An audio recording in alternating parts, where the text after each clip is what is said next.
Hindi ko inaasahang matutuloy pa ang pag-order ng bouquet na ito dahil nga ang tatanggap nito ay isinugod sa ospital nung isang araw lang dahil sa kanyang karamdaman.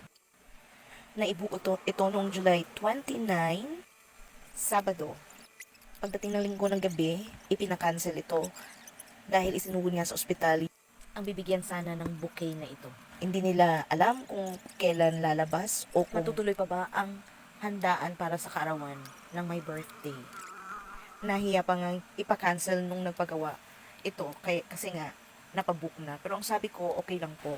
Kasi nagsabi naman siya ng totoo at syempre na ipa-cancel niya ng mas maaga, di ba?